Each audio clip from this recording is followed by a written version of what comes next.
Welcome everybody to Studio 8.1, episode 71 with myself, Jarvis Todd, publisher of Telemedia Magazine, but the wordsmith up there or down there, Paul Skeldon, who is fresh back from World Telemedia Dubai.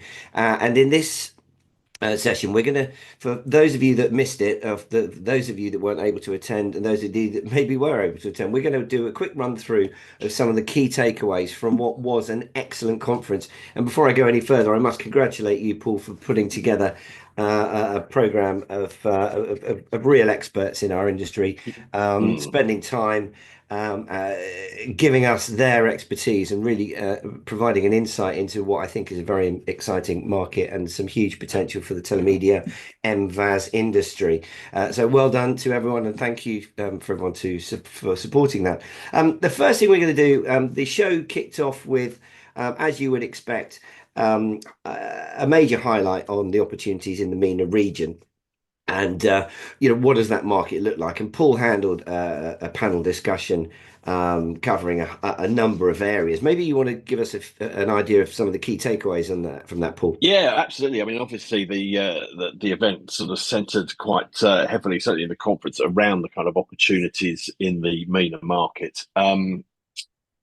So we looked at that sort of in quite a lot of detail for most of day one, though obviously it fed into pretty much every session because that's what the many of the speakers were from the region. Also, the audience was very much drawn from there. And so, yeah, I mean, what did we learn about MENA? It's a booming market. I mean, it really is. It exploded, as we know. But I think actually sort of being on the ground and talking to the people there, it's such a lot of kind of buzz around it. It really is sort of, with all the huge smartphone penetration across the region, the sort of telcos are sort of investing in networks and that kind of thing. It really is taking off. The population in each of the countries is really sort of lapping it up. It's very exciting place to be. And we had some sort of interesting sort of discussions across the whole sort of range of things, from sort of how you sort of what content you offer and what people are after, how it's regulated, how it's billed and paid for, how you generate sort of high intent, high quality traffic. So on the website there's a cornucopia of interviews and conference sessions, and you can really sort of drill into it. But we've tried to sort of pick out some of the key themes that we saw across the event, and hear from some of the sort of people who were speakers and people I interviewed at the show. So if we unpack it a little bit, I think sort of one of the things that really came across, like it does with any of these sort of regional events, when you drill into it, is you can't really just sort of say MENA. MENA's doing this. It's very much individual country by country. I think one of the sort of key points that one of the speakers made, Smita Matthew from First Screen, in the opening sort of session about MENA, was that you've got to separate the ME from the NA part of MENA. They do operate as very different markets. This is what she had to say about it. MENA is a monolith.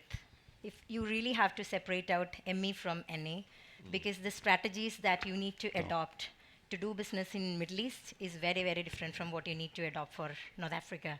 Because Middle East is a very, very matured market, wherein compliance is very key.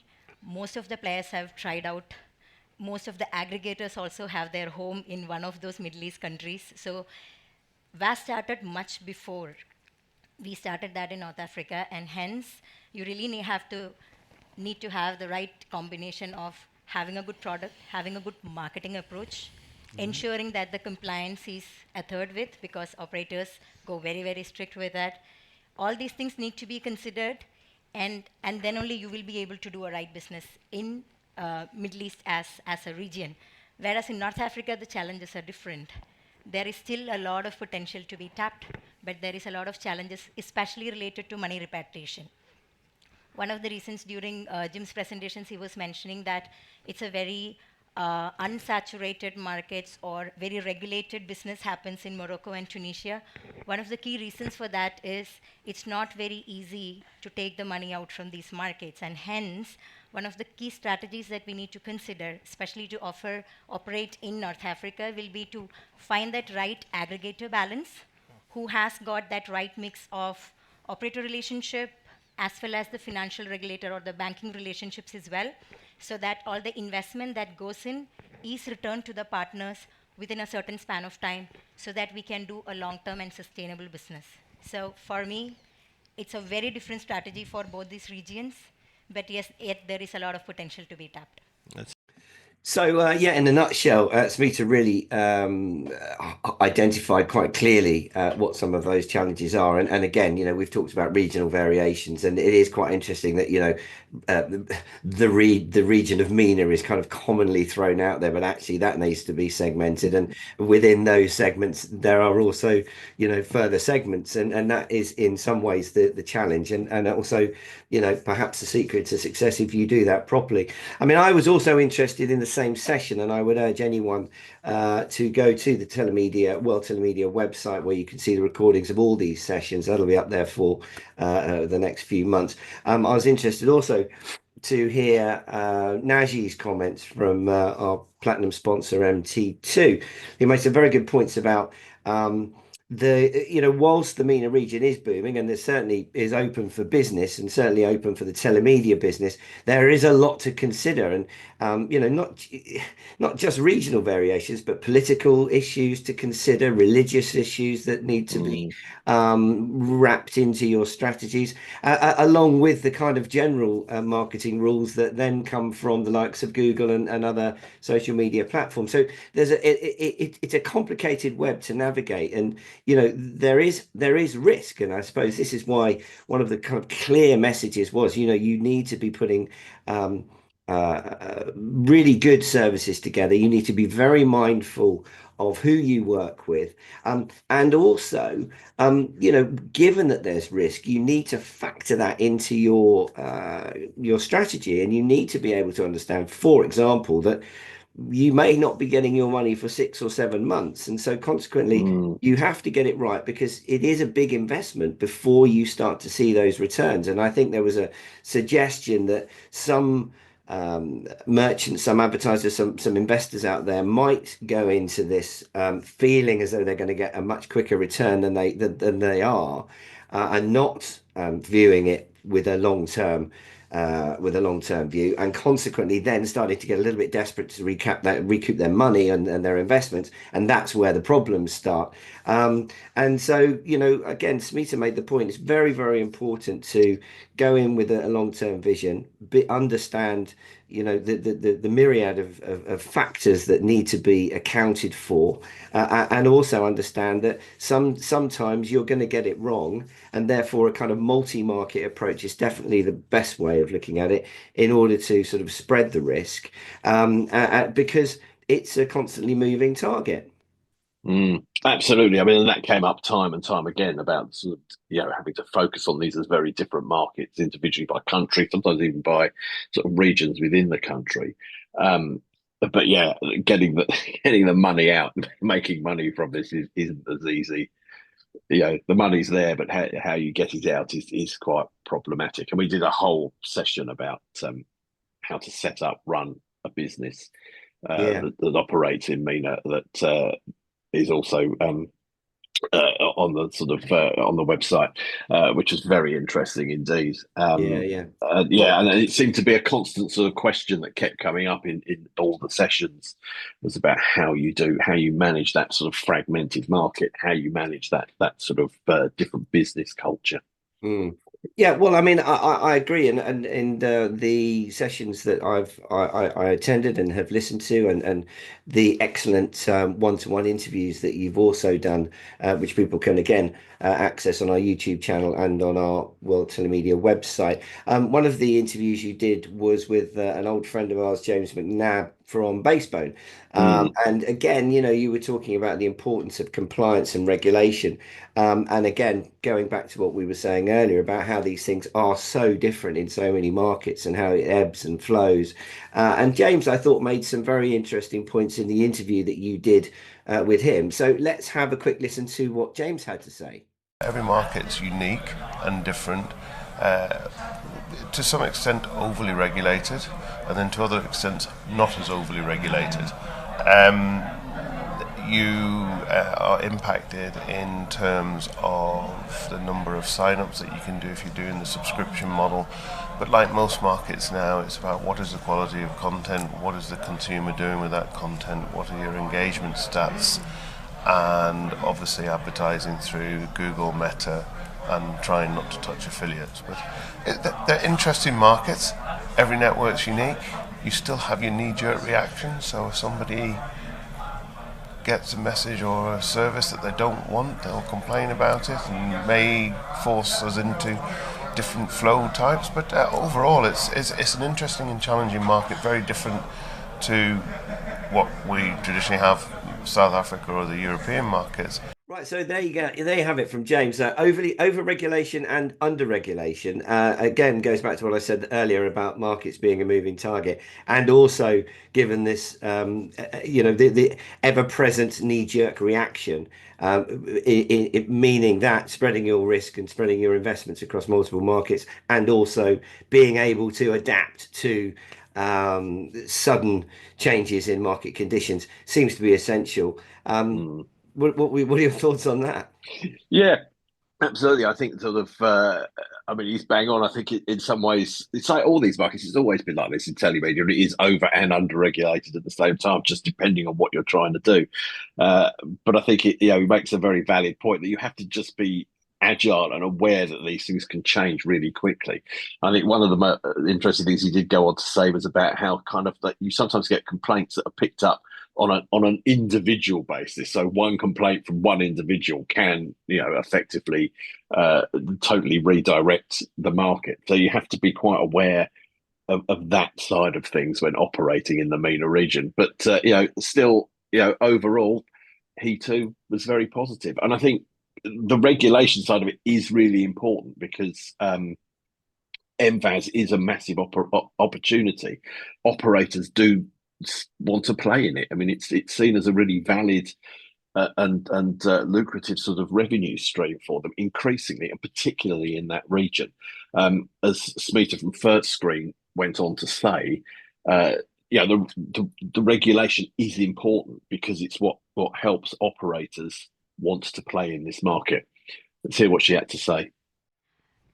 One good thing about a market being regulated is that a lot of noise gets shut down there, meaning a lot of players who have been spoiling the market, who will also be taking the traffic away from you, will all be shut down. And that keeps room for new players to come in.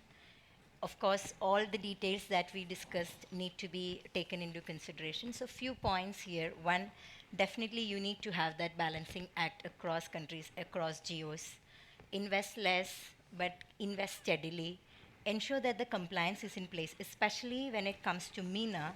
It is very, very, very important. If you want to do sustainable long-term business, you need to do it in the right way. There is no wrong math that works here.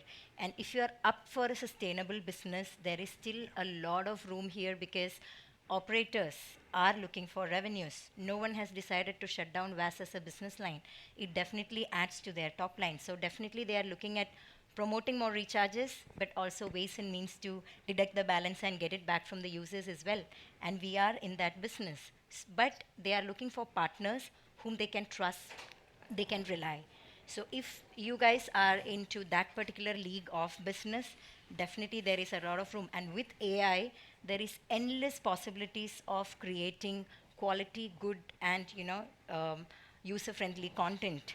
So there you go, Smita again talking about regulation and but more importantly why regulation and compliance is important currently in the MENA region, because what it does send a very clear message to the telemedia industry that operators are very keen to generate MVAS revenues, which is obviously music to our ears, and one of the reasons why the demand was there for us to take World Telemedia into to Dubai, specifically to cover this market. So with such positive noises coming from regional operators, we then also had he then also did an interview with Siddhartha from Hungama, who made a similar point about how the operators are, keen to engage, and we saw a number of the major operators from all over the region attending the show, which was great to see.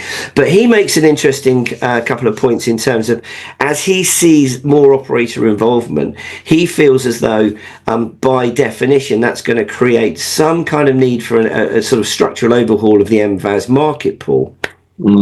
Absolutely, yeah, he does. It was interesting because I talked to him the day after we'd seen what Smita had to say in the panel sessions, and he basically sort of made very similar points, as you say, that the operators wants to play in this market. MVAS is big and growing for them, but is it set up well enough for that to work?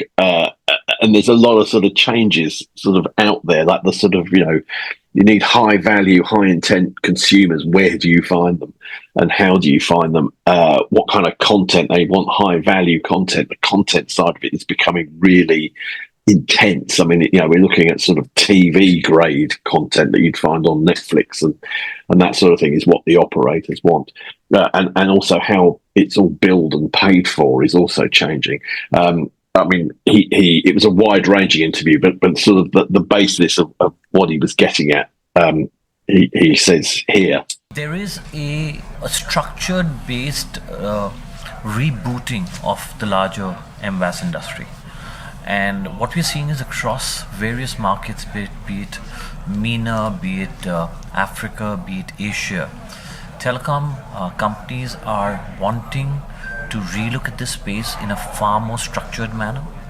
There's obviously challenges that we have with regards to how you acquire a customer, the kind of products that you give the customer, but telcos are very, very clearly wanting to get back into the space with great products, great consumer experience and engagement, and we're seeing telecom networks engage, look at newer offerings and be able to put that out. So there you go. Sid very clearly reinforced what we said earlier, that the good news is telcos definitely want to get into this space. But I notice, as we've been saying for such a long time, you need great products, and we've seen great products, high quality services generating big numbers, but it's got to be good, otherwise these guys are not going to be interested. And I was also very encouraged to hear, as a result of that it's attracting lots of new business development. And also what I thought was great was that again, probably because we were in the MENA region and we're in Dubai, it's a perfect time to start talking about markets like Vietnam, like Indonesia. These are huge markets which perhaps don't get talked about enough in Marbella. So I think it was very, very telling that these were the kinds of discussions that we were having in Dubai, and that was exactly the reason why I think it was important for us to move the event over there, or launch another event over there. What are your thoughts on Sid? I mean, he knows his stuff, doesn't he? Oh, absolutely, and I mean he's fascinating because he obviously Hungama sort of sell content into that whole sort of market across MENA, across Asia, across India, and so he's really insightful into sort of like how all of those markets sort of operate and what they want from MVAS and how MVAS is doing. He also has huge, very deep connections with all the operators, so he gets the operator side as well. So I think the interview, I mean, he talks much more than we could just show in the clip there about all aspects of this, and it's fascinating where it's going, and I think it is, it's all largely positive. The interesting well, he brought it up, but also it came up repeatedly across the conference, is about how the content is paid for, how these services are paid for. Now, make no mistake, DCB does still underpin the whole thing. It's the major way that people pay for it because large number of unbanked people. It's simple and straightforward. The infrastructure is set up to do it, but I think we're starting to see the beginnings of a shift in that because increasingly consumers of sort of any kind are getting a smartphone, they're getting a contract, or even if they're doing pay as you go, what they're getting is sort of like bundles of minutes and text, and it's not working in quite the same way. It's more about data than it is about having a bill, if you see what I mean. So the sort of the tendency to sort of like put things on your mobile phone bill is starting, only just, but starting to sort of not be the way people do this, which throws up the sort of question which came up in several of the sessions, like how do you then bill for the content? Where does that money come from? Now, there's a lot of talk about wallets and all that kind of thing. There's lots of alternative payment mechanisms which we'll come to, but really it's trying to find a way to get the operators to be able to bill for content out of that sort of bundle that people have already paid for, and that is something that is being worked on, but there is no definitive answer to. But it was an interesting point that kept being raised sort of almost in passing in pretty much every session at the conference. So that's something I think we need to drill into more in Marbella and then in Dubai next year and keep looking at. What is it? Yeah, go on. I was going to say, I mean, I think it's interesting, referencing that interview again, that I think you asked a good question about, Sid obviously explained how things were working in India.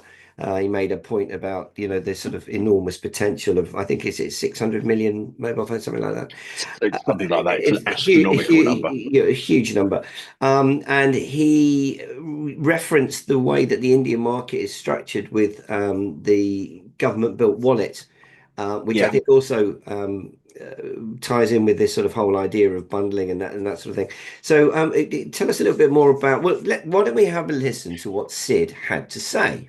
It's actually, we skipped that. That generation is completely skipped because India now, the telecom business is completely structured on a all you can eat pack. When all you can eat packages happen, there is no money in the mobile wallet for you to be able to charge for mobile product. Sure. So that is the big differentiation. Now, in the future, if the telecom networks start turning themselves into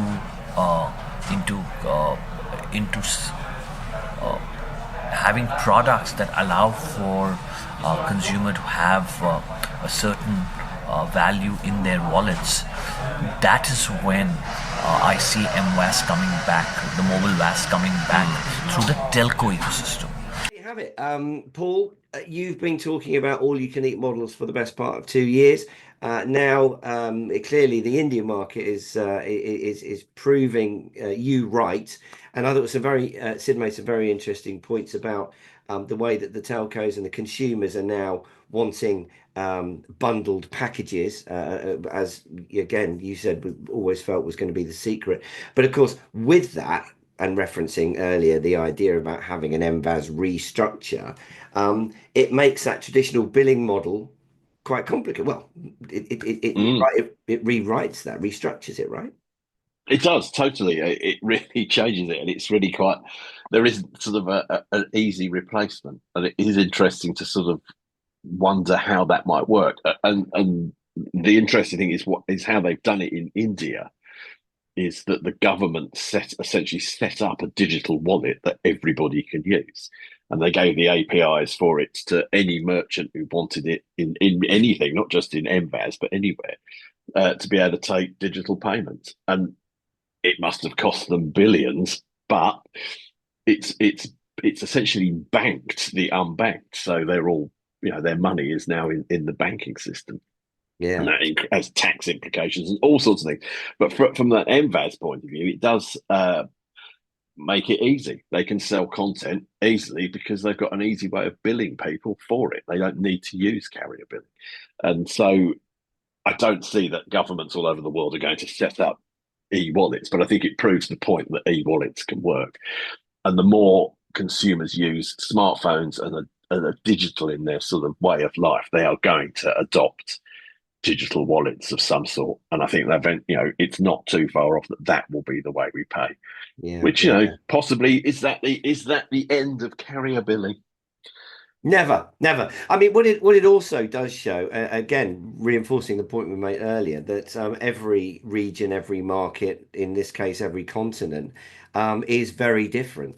And again, you know, that doesn't necessarily mean it's a obstruction to the telemedia business, but it certainly means that anyone wanting to play in those markets, and Sid made the point that India is definitely open for business, but boy, do you need to be across your subject when you're going to be investing in new markets, in new regions, in new continents, because they do all look quite different. I mean, one of the other things that I thought was really interesting about what Sid said, and again, something which you know, going back to the early days of premium rate, where, you know, the industry was begging British Telecom to become a billing and payments company, because that was actually what they were brilliant at doing.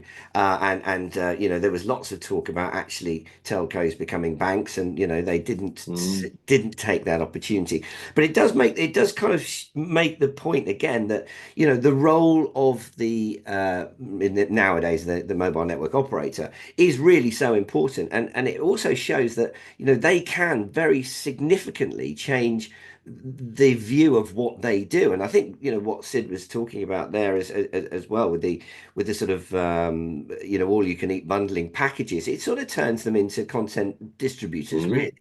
Yeah, absolutely. And you know, and that in its own right means that you know, their business models will change, and if you're going to be moving into the Indian market, you know, whereas you might not find I don't know, Vodafone in the UK particularly seeing themselves as a content distributor, you certainly might be seeing Tata in India.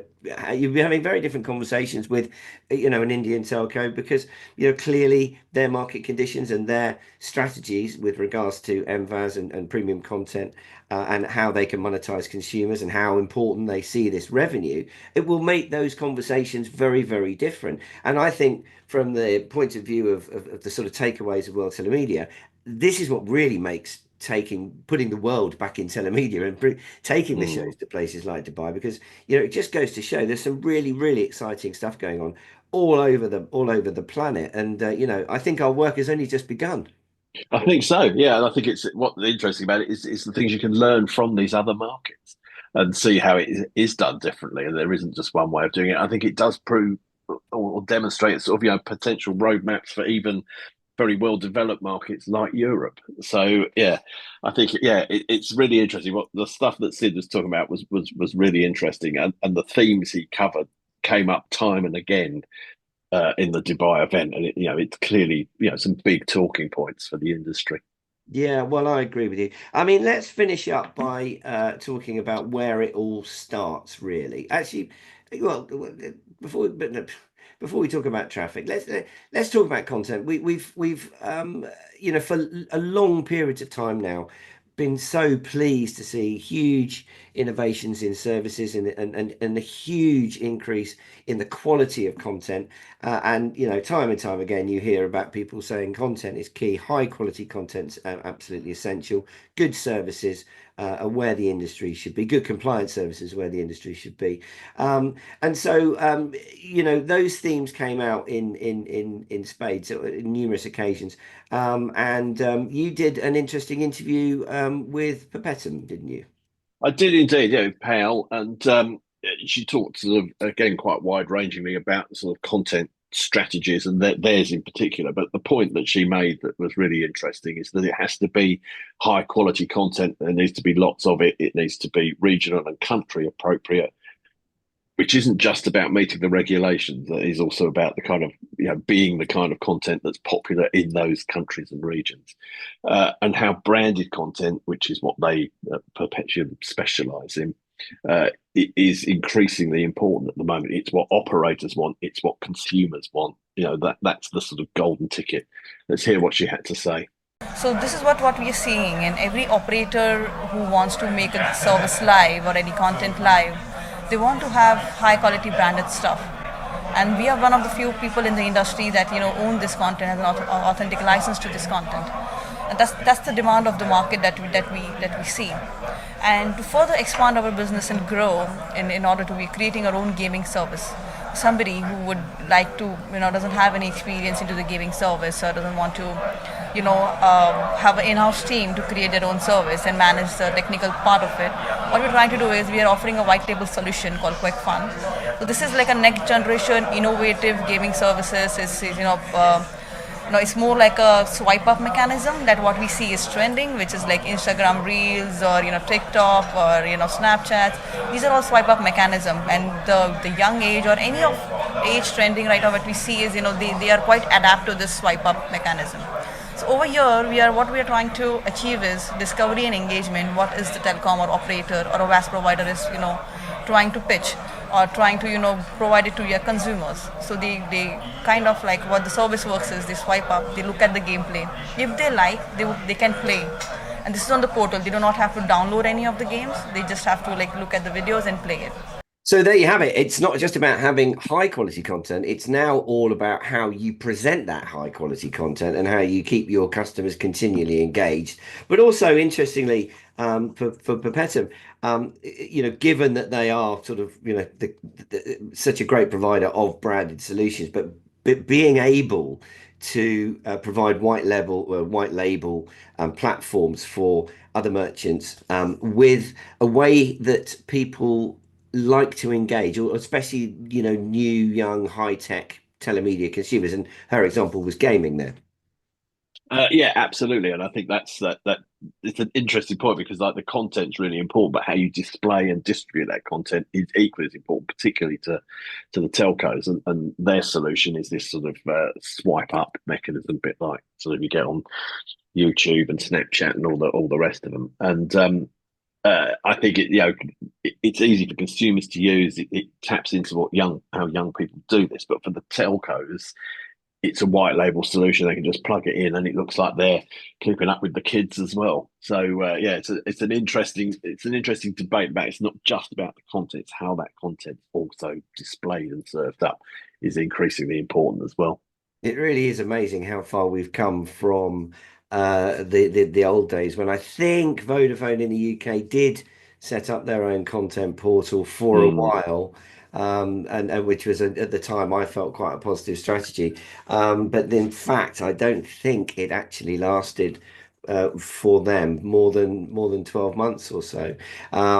Perhaps they were a little bit too early to the party, because certainly it seems now that given that you've got this new breed of very telemedia, very MVAS positive operators, being able to provide them with an easy, a high quality portal that they can then pass on and sell to their customers is absolutely crucial. And really delighted again to hear so many good news stories and great case studies from the region about how when you get a fully engaged MNO, you get really successful, the potential for really successful services and growth in the telemedia industry, despite the fact that, as we said earlier, some of those markets can go up and down depending on the weather.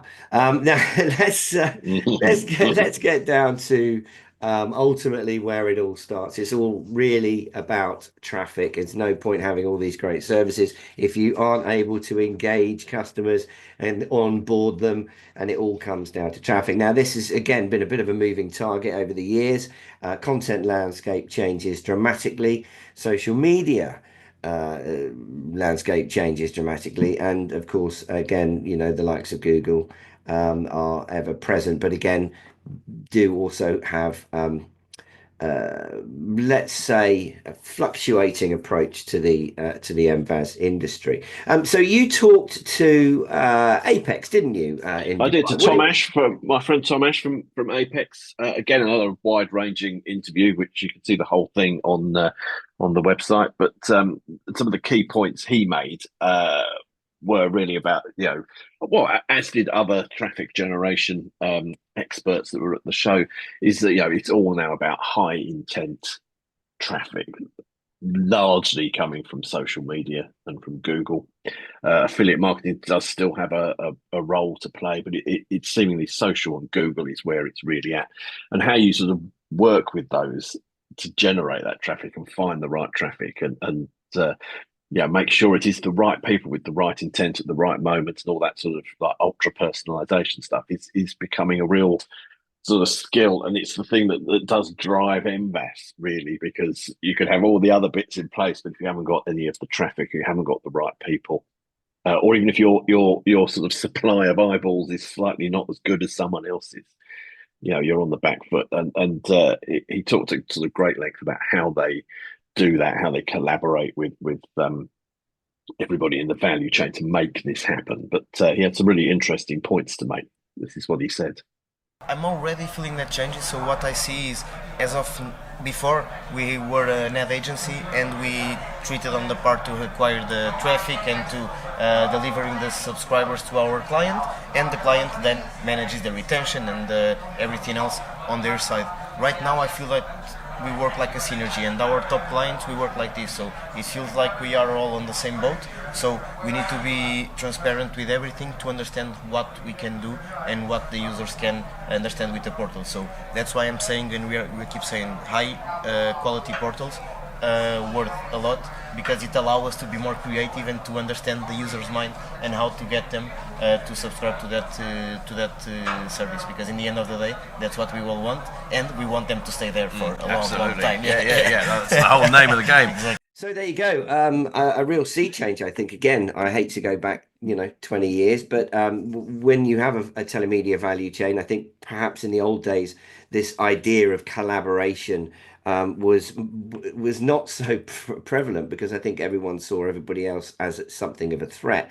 Well, what Thomas is saying there is that, as the business has matured and as high quality content and high quality traffic becomes paramount to everybody's success, it's much, much, much better to be working in a collaborative way, in a partnership. And I feel like you can kind of see that at the telemedia shows. It's a real family, isn't it? I mean, everyone's really sort of it's sort of warm and friendly towards each other, and I feel like that sort of collaboration or that sense of collaboration and as an ethos is really shining through in the telemedia industry, and I think it's gone a long way to creating the sort of growth and the successes that we've seen over the last couple of years. Yeah, absolutely. I think that's a very good point. And I think it was very obvious at Dubai event particularly, was that they all work together. And I think in working together, they've achieved a far greater sort of business for everybody. And, Tom Ash is spot on. As I said, there's sort of three parts to this, aren't there? There's the sort of there's the content, there's the sort of telcos and their consumers, and there's the traffic, and you can't have one without any of the others. It all has to work together, and they do work very well together. Even the sort of testing and compliance people that sort of like are the glue in between all this. It is a beautiful ecosystem that I think has really finally kind of hit its strides now, and it's only going to go further. I mean, Thomas went on to say about sort of the role of AI is playing in all of this. I mean, it was AI came up a lot, particularly in the traffic generation side of things in the conference sessions, about how that's like the key thing to sort of understanding the data you have, which all the way through to how it's used to create the kind of content and marketing to pull those eyeballs in. And Tom Ash made an excellent point about how it sort of gives you the ability to do this infinite content creation, so that you can test every sort of conceivable permutation and make things almost sort of personally personalized for every single person. This is what he had to say. Creatives. We have a deep understanding of what we can use. So every month we have like a team building that we talk about AI tools and what we are using, and everyone can bring their own inputs on what they have tried. So at least personally, I've been trying every single month a new one. And moreover, not only me, but for the most important part where I feel is on the design department, where we had, maybe before for us to launch a video on TikTok, our designer would take 30 minutes to do it, one video. Right now he can make 30 videos in 3 minutes. So, and knowing how important it is to try different hookups for TikTok, for example, or even Meta ads, we can try like a lot of different hookups, because we know that the user will only listen to the first 3 seconds, and if you get them on those first 3 seconds, we are able to deliver them to the landing page. And so there you have it. Unsurprisingly, we finish on AI.